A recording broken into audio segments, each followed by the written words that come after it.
Have you seen Chuck Norris lately? He's still kicking butt and staying active well into his 80s. What's even more shocking is he looks more jacked than ever and seems to have more energy than guys half his age. And it's all thanks to Morning Kick, a revolutionary new daily drink from Roundhouse Provisions that combines ultra-potent greens like spirulina and kale with probiotics, prebiotics, collagen, and even ashwagandha. Just mix with water, stir, and enjoy. Unlike other green drinks out there, this one tastes exactly like strawberry lemonade and has hundreds of 5-star reviews. Go to roundhouseprovisions.com/save44 for up to 44% off your regular priced order. Plus, every purchase is backed by a 90-day money-back guarantee. So if you want to experience smoother digestion, a boost of energy, and just an overall healthier body, then go to roundhouseprovisions.com/save44 today. These statements have not been evaluated by the Food and Drug Administration. This product is not intended to diagnose, treat, cure, or prevent any disease. Results can vary. The following podcast may contain discussions supported by science that may be considered dangerous to some listeners and conspiracy theorists. Discretion is advised. The 3 Down Greencast is brought to you by Lucky Bastard Distillers, Saskatchewan's premier distillery, and by the Pile of Bones Brewing Company, brewed in the heart of Regina. Welcome to the 3 Down Greencast. You are listening to the internet's only John's Dreams Are Crushed Yet Again podcast. I'm Joel Gasson with John Fraser, as usual. Back from our annual unplanned, we don't really want to talk about much for a little while, hiatus. It's true. We had a couple of times where we thought maybe we were going to get together and do this, and then things just kind of went sideways, and we decided not to, or we just didn't feel like it, or whatever the case was. But after the week that's been in Riderville, it certainly felt like a good time to gather around ye old computers and discuss the ongoings in Riderville, as Rob Vanstone has graciously handed over his Voice of the Riders card to a new man. And I think we can... as much as Greg from Piffle / occasionally this podcast loves making that joke, I don't think we have to make that joke anymore. I think Dave Thomas is worthy of the title. Yes, of course. Harvard Media, big splashy announcement this week that Dave Thomas, of course, formerly of CJWW, done many things related to the Huskies and Saskatoon sports over the last decades. Yes. As he is the new voice of the Saskatchewan Roughriders. You will hear him doing the radio broadcast, along with a cast of characters, including Loke Mullender, Wes Cates, and some guy named Justin Dunk. I don't know who that is. Yeah, so we will get into all of that in a little bit. We'll also, of course, along with that, on Friday afternoon, the co-host of this program, John Fraser, had the opportunity to sit down and talk about his new role with one Dave Thomas. I was stuck in my day job, so I was not involved in that conversation. So and we had the inside track, with the whole Dave and I working together for 5-6 years. So no, it was a lot of fun to catch up to Dave, and like all jokes aside, yeah, obviously I wanted to be voice of the Riders. Did I deserve it? Probably not. No. And I'll be the first to admit that. But like, Dave deserves it. Yes, Dave absolutely. is. I think we pretty much said it like months ago after the decision was made to make a change that this guy was the favorite and they should probably just hire him. And it turns out, from what we know, they basically did at that moment. Oh, certainly. and yeah, they went out, they got their man, and it's funny that like we don't often have guests on this podcast, and it's weird that we've had 2 new Voice of the Riders on the podcast in Derek Taylor and Dave Thomas. It's like one of those things. It's weird that it's happened twice. If I had a nickel for every time it happened, I would have only 2 nickels, but it is weird that it happened twice. But yes. I don't think we are going to see that happen again. Hopefully not. With Dave at the helm. If we're still doing this podcast by the next time this changes, then I don't know. I mean, in fairness, we do get a lot of free booze from Lucky Bastard and Pile of Bones, so I do see indefinite being, at the end of this podcast. And plus, now that I know I will probably never have that job, I can be extra spicy. So yeah, we'll talk about that, and of course we'll also have to talk a little bit about the passing of sort of the pioneer of the modern age of the Saskatchewan Roughriders in one Jim Hobson. Yes. Before that, though, we have a very important update. Da-da-da, da-da-da. Lettuce update. Yeah, Subway update. A Subway update, one could say. A subdate? A subdate? I don't know. You just heard the sound effect. We have the voiceover thing to describe a Subway update. Yes, we do. And this information kind of came randomly into my Twitter feed a couple weeks ago. Yes. And we just had to, it was basically, this has been our planned open for a while because we just could not talk about it unless something really ridiculous and better came up. And that is, of course, our old friends at Subway, who I believe, it was funny, just to go off the rails a little bit here, I saw a story on Instagram of someone creeping on you from the stands of the Rush game the other night. Yes. And it says, advertise here below you guys. And of course I joked to you, wow, surprised no one bought that one. Of course, that makes sense. So then I thought it'd be hilarious if Subway actually bought that spot. No, that you know what? That makes so much sense for Subway to be the buyers of that spot. Mm-hmm. They really should just lean into us being ridiculous about them. Oh, 100%. We would welcome Subway money if they want to pay us to keep talking about how terrible they are. We'll do it. I mean, in fairness, outside of the lettuce, it's not. There are options there that aren't terrible. But there is one fewer option. There is. One that has caught a lot of people off guard, and I think is a crime to sandwiches everywhere. And that is apparently they've just discontinued mustard. Which is like the king of condiments. How do you, as a alleged sandwich shop, not have mustard? Well, especially like if you're leading into like your cold cut combos and stuff like that, like that they're allegedly cutting fresh now. So you're making this a thing, and now you get rid of mustard. Right. Now, the thing that fascinates me most about the removal of mustard is mustard has basically, it is like the Navy SEAL, the tank of condiments. Mm-hmm. You leave that shit out for a night, doesn't matter. It's mustard.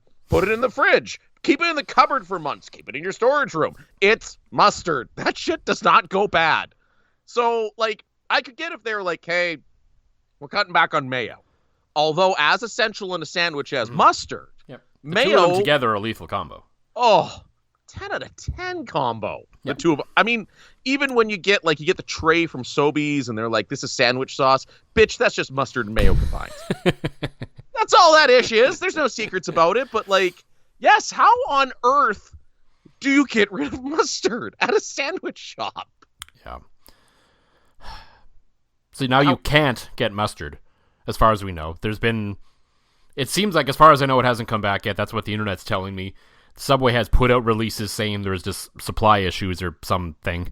How's the supply issues? I don't know. Have you been at Costco lately? You can get like the industrial-sized vats of French's mustard. This is like McDonald's saying we're not going to carry ketchup anymore or something. Right? Or KFC saying we're not doing gravy anymore. Swiss Chalet not doing the Swiss sauce anymore. But as my poor nephew learned, they still... But they will still inflict us with the lettuce. Oh, God. If there's one thing they should get rid of, it's the lettuce. Or at least, go back to cleaning it, not having the rotten shit sit in the tray all day. So my poor nephew, Noah, who we've discussed on this pod before, as he is an aspiring football player, and by all accounts, including by many of his coaches that I know, he's pretty good at football, okay? So he's in town for a camp. And the whole family's up. It's great. It's school break. Family's together. This is great. Well, he misses a day at camp with a stomach flu. And I'm thinking to myself, you think as a parent now, when one kid gets sick, you're like, oh, shit. The whole house is getting sick. Exactly. Like the kids were playing together. They were wrestling together, doing their best, Cody Rhodes versus Roman Reigns impressions. I'm like, great. My kids are going to be puking next week. And nobody puked. So after a day, he missed a day at camp. Noah emerges from the basement, and I'm like, Noah, how you feeling? I'm feeling way better, Uncle John. I said, okay, what'd you eat yesterday? Well, I had a sub at camp. I said, okay, was there lettuce on that sub? He goes, there was. I said, there's your problem. And sure as shit, Joel, nobody else got sick. Mm-hmm. Sure as shit is right. that poor kid.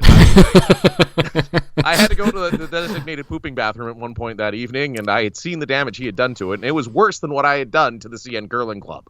So the next day, he has a sub. And I say to him, Noah, he's like, scraped all the lettuce off. How'd you feel? Kid balled out in a scrimmage. So, unfortunately, lettuce claimed another victim and has added to another person, my poor nephew, to the Never Eat the Lettuce Club. And, like, him being an aspiring athlete, I'm sure Subway is going to be a mainstay in his diet. And I can guarantee you he's never having the lettuce again, the poor kid. Well, the better part of this story is he scraped the lettuce off and had a fantastic day at camp. So not only does eating the lettuce make you sick, removing it just makes you a better athlete. So get the lettuce, scrape it off, and then apparently that's the key to athletic success. So maybe that's what the Saskatchewan Roughriders should do next season. That would only be on the trip to Winnipeg. Everywhere else I don't know if they would meet at the stadium.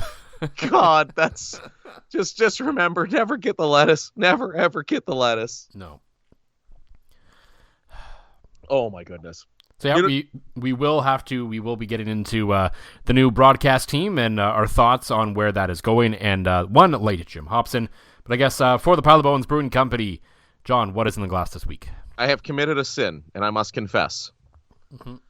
I almost got fired from this very podcast about 10 minutes before we recorded, for there is nothing but bland industrial beer in my house.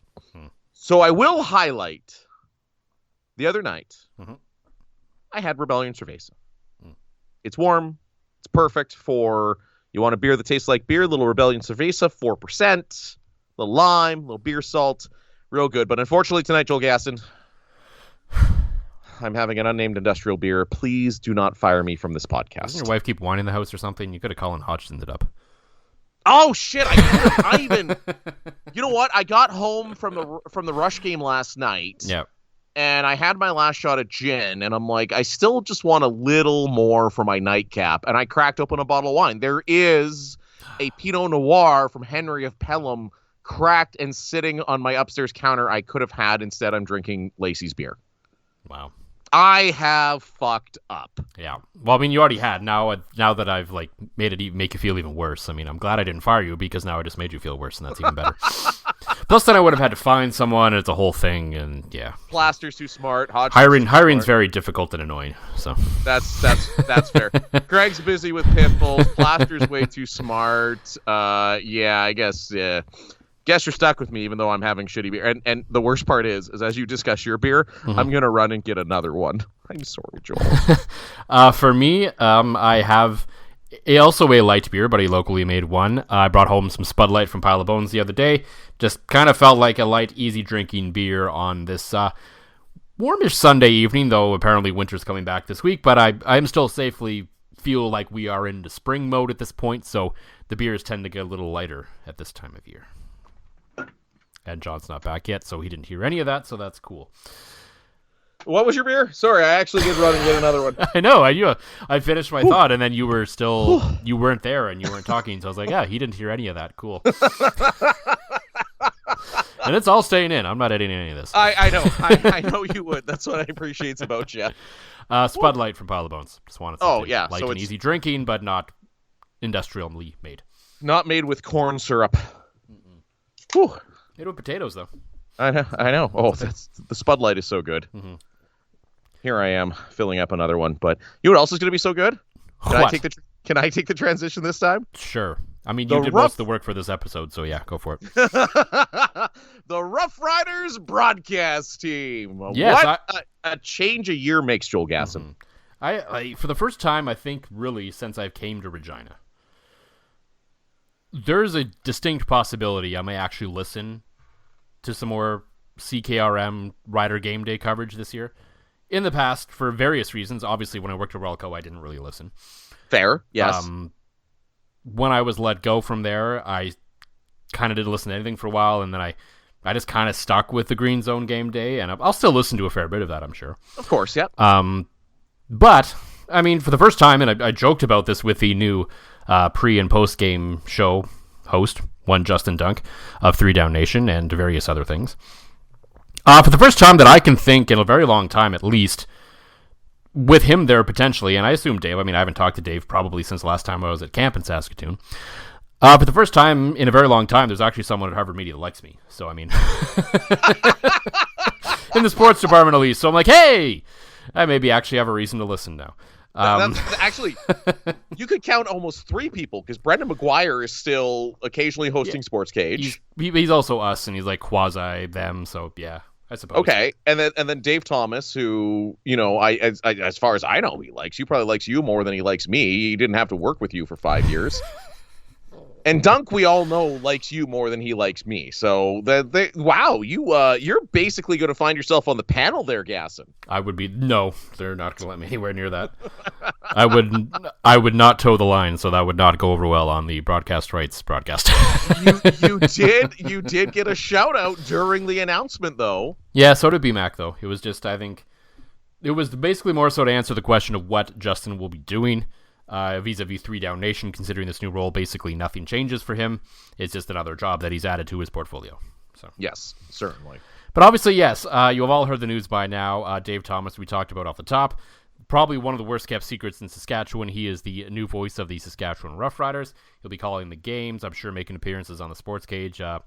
Probably Rider Media, I would assume, to some degree. I mean, that's kind of what we know from your interactions with Craig Reynolds that they were hoping to do with a play-by-play guy at some point. Yes. So, I mean, it's obviously a completely solid hire for the team, as you'll hear in a little bit here as you talk to him. Just a smart guy who knows football, knows sports, knows broadcasting, and is just a pro's pro through and through. And you're not going to get much BS. There's not going to be much rocking the boat either way. Probably something that's been needed in the position for some time. Even, going kind of back to the Rod Peterson days, obviously a different tone, a different style of controversy, but Rod was never one to step away from a little bit of controversy for some attention. Well, and that was it. And that's comparing. Yeah. Dave aligns more with Derek Taylor, where you're going to have a smart professional guy that knows football on the broadcast, right? But not quite as no offense to Derek, but not quite as nerdy and numbers based, and more so the feel of the game, and just more of Derek's a long-time broadcaster, but he hasn't necessarily done that level of football play-by-play a whole lot before he getting that job. So I mean, he's had some, I'm sure, but not to the degree that Dave has, where he's been doing all kinds of stuff in Saskatoon for over 20 years.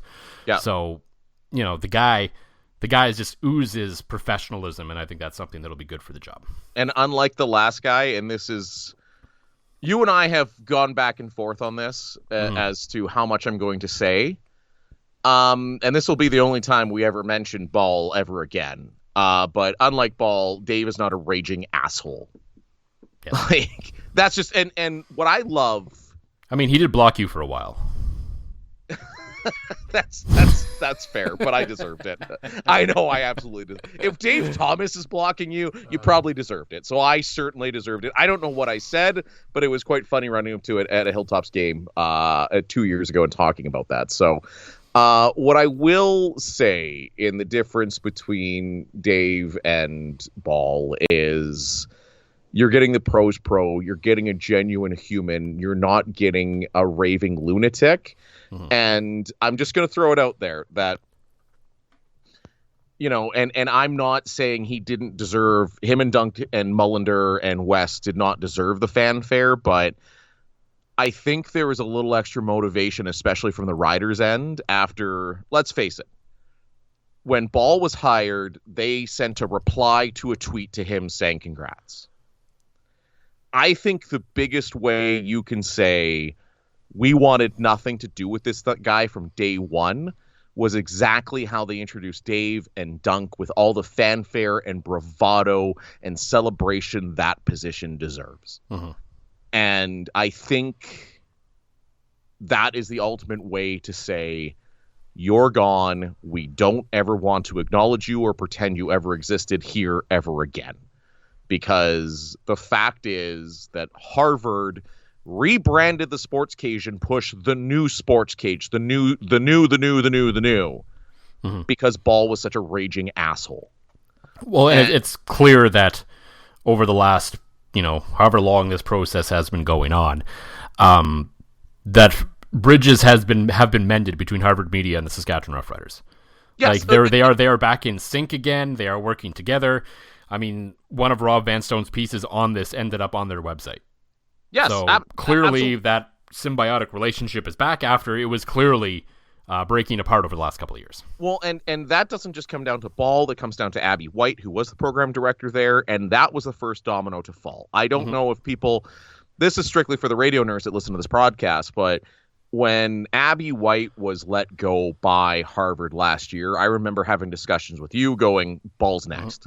Yep. And you knew it. You knew it, right? So those guys were two peas in a pod. And I can say that because I've dealt with them both personally. This is not slander, speculation, anything like that. This is me, John Fraser, saying that I did not have good interactions with either one of those guys. I'm not a fan of them, and I'm not shy of calling them an asshole on this platform. And that's all I'm going to say about it. And I have said my piece, and let's focus on the good. And the good is the most deserving man in Saskatchewan who should have had that job. And I mean this, Derek Taylor's a friend. I love DT. Dave should have had the job when DT got it. And Dave should have had the job when Ball got it. So it's about damn time that Dave got his shot because, and I mean this from the bottom of my heart, and Dave's such a humble guy, I couldn't say it to him when I spoke to him. He is the hardest working, most humble guy I have ever had the pleasure of working with. And I have worked with him, as you'll hear in my interview with him. So without further ado, that's enough of us. Let's hear from Dave himself as he had a little chat with John the other day. Shop Plato's Closet tax-free August 2nd through 4th for back-to-school styles. We sell the trendy, gently used styles you need to make a difference in the world and in your wallet for back-to-school shopping. Save up to 70% off regular retail prices by choosing recycled styles. Save even more when you shop tax-free this weekend. Make a change that others can respect and repeat. Shop Plato's Closet in North Charleston and West Ashley this year for your back-to-school looks. Plato's Closet, located in West Ashley on Sam Rittenberg Boulevard and North Charleston on Rivers Avenue. All right, recording. Greencast continues with the new voice of the Riders, one Mr. Dave Thomas. Dave, has it settled in yet? Honestly, no. I if you could see me right now, I've got goosebumps actually just hearing you say that. It was funny because on Thursday afternoon, it was the first time that I'd actually ever heard myself say, "Hey, I'm the new voice of the Saskatchewan Roughriders," because it's been a whirlwind. That is so cool. I'm so happy for you. I know right here on this pod and privately, you and I, we worked together for a long time, and I've been advocating for you to be in this job because I'm a fan. I know your work ethic. I know how much it means to you, and I'm really happy for you. I genuinely am. So what was there a moment on Wednesday, especially like you've got the video, you're at Mosaic, Dunk's there, the team's there, everybody's there. Was there a moment that you're like, holy crap, this is real now? Was there a moment like that on Wednesday for you? There was a couple. The first was when I came out from behind a stage a little bit, and I didn't know how many people were there. I thought there could be 20, there could be 30. I was just absolutely blown away by the number of team members from my new team at Harvard Media and the Saskatchewan Roughriders that took time out of their day to come. There were so many sponsors that were there. There were so many people that I hadn't seen in forever that were there, and I was like, wow, this is something else. Like, this is amazing.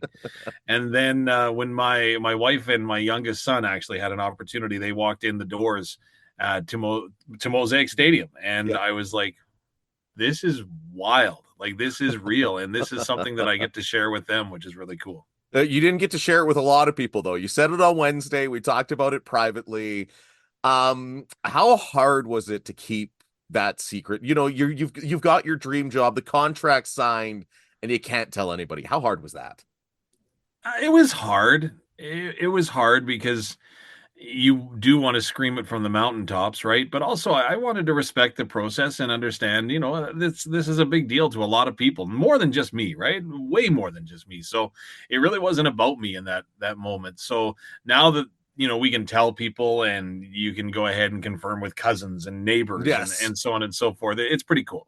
And I can tell customers. I've had 2 customers at my day job ask me where you went, so now I can tell people. Because I found out a few weeks ago. I bit my tongue. I know I'm terrible for keeping secrets, but out of respect for you, Dave, I managed to keep that one down low. So, how does this compare? You know, you did replace the legend broadcaster way back when you replaced me as the voice of the Saskatchewan Rush. How does this compare, Dave? You know what? Actually, you know, it's very similar. It's similar, but it's just on steroids because, You know what? I talked about it a little bit with some of my family members and some of my friends after they found out. Again, my phone was going, and I had everyone that has reached out. I promise I will get back to you. I will. But it's pretty cool just in the fact that you look at the course of my career. I've always been given an opportunity, and Yeah. that's what you want, is just an opportunity to try to do your best, and that's what this is. And like I say, it's supersized. So if you want to go back to when I was given the opportunity to do the Saskatchewan Rush, like, it was an honor. It was a terrifying honor, and that's what this is it's a terrifying honor, but I'm really, really excited. And someone sent me a text, "You should be so proud of yourself." And it's hard to say that, yeah, I'm proud of myself, because obviously it's the job that, you know, I never ever imagined could possibly have those little words, "the voice of the Saskatchewan Roughriders," under my signature in an email. But it's That's pretty so cool for sure. Well, I remember you and I BSing this, like, frick, this would have been a decade ago. You and I talking how we both thought it would be so cool to have that job one day and then have that booth. And I'm so pumped for you. And I've gotten the pleasure. We've worked together lots. I've done color for you. You've done color for me. I've done sidelines for you across various broadcasts. We have a lot of broadcasting nerds that listen. I know what your call is because, again, I've seen it firsthand.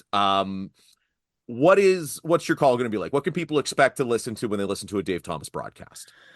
You know, I've been asked about that, and I don't know what the answer is, because I just go and do it, to be completely, totally truthful and transparent to you. But at the end of the day, what I'd like to think is that you get some entertainment value, that you obviously know what's happening in the game. It's a privilege that I get to be the narrative, right? You don't get to have your eyes on the game primarily when you're listening to us on the radio. So I get to be your eyes, and hopefully I can describe exactly what I'm seeing. And with help from Luke Mullender, he can explain why the heck that we just saw what we just saw. So those are some things that I'm hoping to bring, like try to bring the feel, right? Because radio, you can bring feel, right? You can talk about smelling the pizza from the concourse at Mosaic Stadium, or that barbecue in the parking lot at McMahon that always wafts over McMahon Stadium halfway through the first quarter. So hopefully bringing that feel is what I can do. Love it. You mentioned a couple of your broadcast partners, Luke Mullender. I'm a big fan of Luke's. And although I'm pretty sure I'd be contractually obligated to say it, I will say it, and I mean it. I also am a huge fan of Justin Dunks.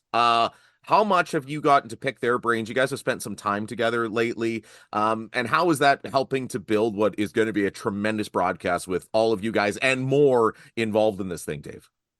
Well, Luke has promised me that I can come over for a barbecue, so that's going to happen very soon, as I'm never one to turn off a barbecue invitation. But I've seen Luke in the past. I've really admired his work from a distance, if you know what I mean. And now I get to build a rapport, and that just blows my mind. Like, Luke Mullender wants to spend time with Dave Thomas. What the heck is this? So it's going to be great building a relationship with him. We're going to be in Saskatoon for training camp together, so we'll have an opportunity ourselves to go ahead and build that rapport.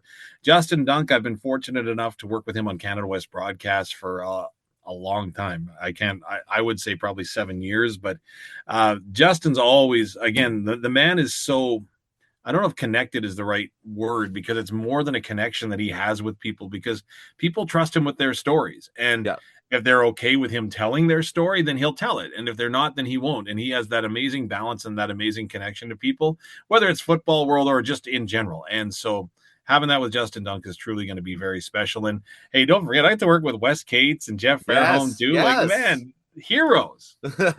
I know we only play the audio in this, but it's cool. We got video right now, and you're glowing. This is awesome. One last one. I'm gonna hit you with about the broadcast before we talk about the team a little bit, Dave.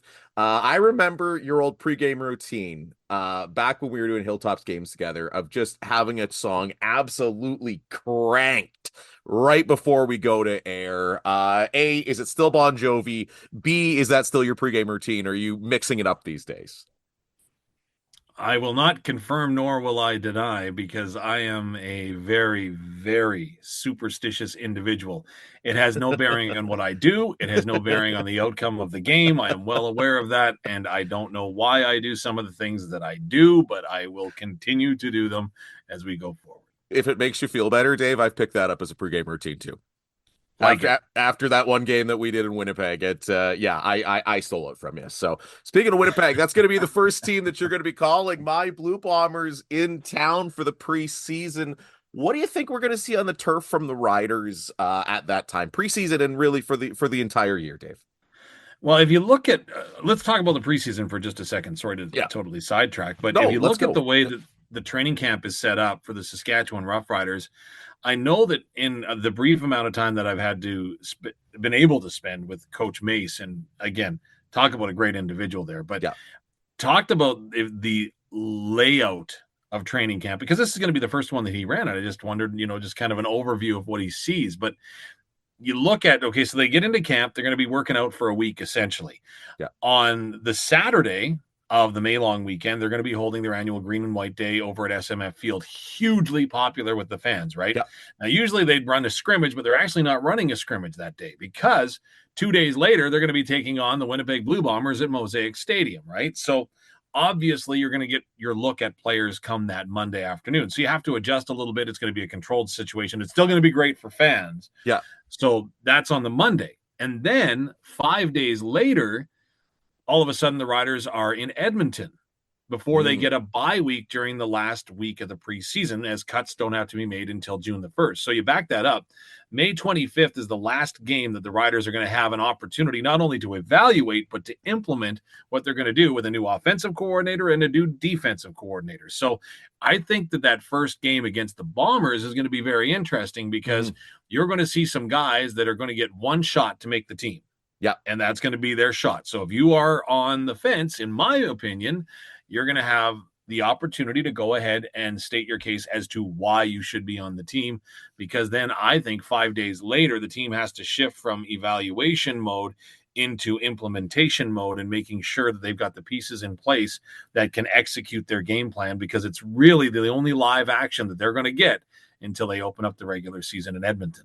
Well, and that's so nice, too, doing it that way, because I think in years past, training camp, I remember, and I'm sure I said it to you back when we worked at CJWW, it's like, by week 3, it's like, what the hell am I talking about today?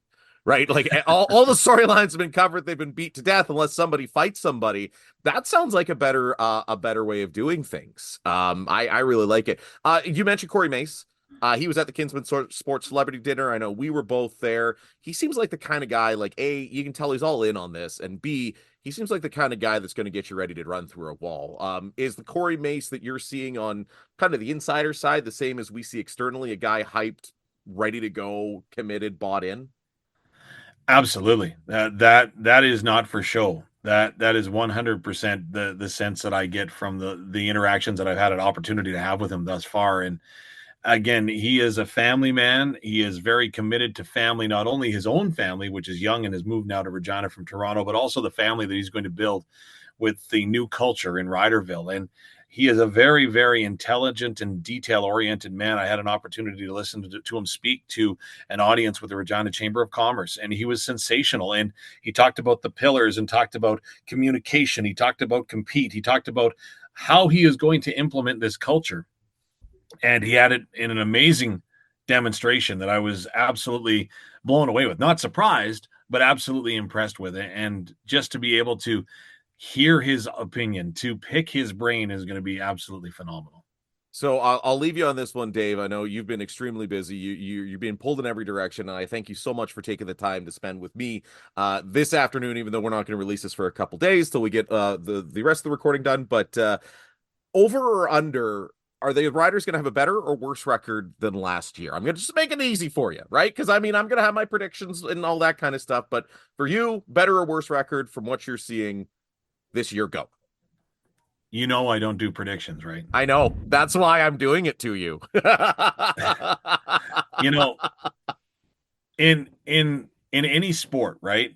I can predict any team would go 18-0 or 0-18, right? Somebody has to win, somebody has to lose. And there are so many different variables that it's really, really hard to predict wins and losses. The prediction that I will give you, and people may not like the prediction, is that I can guarantee that, and again, there's no over-under, this is a guarantee that this team is going to be a fun, physical football team to watch. Just the players that have been brought in, the mindset of the coaching staff, the talking with Samuel Emelis when he resigned for an extra year, saying that we're going to be explosive. Like, this is going to be a lot of fun, and this is going to be a different team. Again, how it translates to wins and losses, I don't know. We could have a snowstorm for week number 3 against Hamilton in the home opener, right? There's so many variables, but I do know that this is going to be a team that we are going to see improvement from. And sorry to do you dirty with the predictions thing, because I know you don't leave them, but I know you'd come up with a great answer that's better than any question I could come up with. So, Dave, thank you again from the bottom of my heart. I'm so happy for you. It's always been a pleasure working with you, and I know you, Luke, the rest of the team, you're going to absolutely kick ass this year, and I look forward to listening to it. Thank you so much. I really appreciate you just taking some time for me. I mean, what else is there to say about the guy? We talked about it before we rolled, before we rolled the audio there. Everything about that interview was just exactly what we expected Dave to be. You tried to trip him up a little bit. Got to appreciate you slipping in the whole, how does it feel to replace a legend like me? Come on, I'm so arrogant. You knew it was going to happen. I mean, oh God. The only thing I wish could happen is I wish I could have been there. So, because coming from you, it sounded a little weird, obviously. But I wish I could have asked him how it felt to crush the dreams of one John Fraser. Oh, that's fair. And that was like, I'm like, how do I work this in? And it was funny because Dave and I did that over Zoom. Yeah. Like, you and I record this over Skype, so we don't even see each other. But Dave and I did that over Zoom. And when I started working into replacing a legend and I could see him wincing and mentally preparing his answer, and then I said John Fraser, and he just started like grinning. Like, all right, how do I, how do we take shots? But again, like I've literally, like, he did color commentary for me on Rush games. I've done color commentary for him on Rush games. I've done a very hungover color commentary for him in a Winnipeg game for the Hilltops. I've been his sideline guy, right? Like, I know Dave Thomas, which is why I've been advocating for him for so long. And I'm pumped, and now I have another avenue to hit up for free tickets. Mm-hmm. We're going to end this episode now on a little bit more of a somber note, as there's no real transition out of all of that fun stuff earlier. Of course, recently, not too long ago, was the passing of the former president and CEO of the Saskatchewan Roughriders, Jim Hopson. We don't need to go over his resume. Y'all know it. I mean, everyone's talked about it for the last couple of weeks. There's no question that the Saskatchewan Roughriders would not be what they are today without him. And even though he hasn't been a part of the team for a while, he's obviously still in the community and still symbolically kind of an important part of the franchise, as he still sort of, I think most people still think about him maybe first more than anything when they think about the Saskatchewan Roughriders since 2007, even though he hasn't been in the role for almost 10 years now. But just, even though we knew it was coming, like, he was very quietly battling cancer for the longest time, didn't say anything, which if you knew the guy isn't really probably that surprising. But I think what stood out more than anything over the last while as people discussed their thoughts and their, what they remember of Jim Hopson is not even necessarily what he did for the Saskatchewan Roughriders and turning them from sort of, they obviously had their ups and downs, but generally from sort of a middling franchise to, for a time, the powerhouse of the league. At least, sort of in terms of a business model. Fun fact, being a numbers guy, I was looking this up. Yeah. They turned, in his first year as CEO, they turned a $475 profit. So basically, their profit could have bought them a PlayStation back then.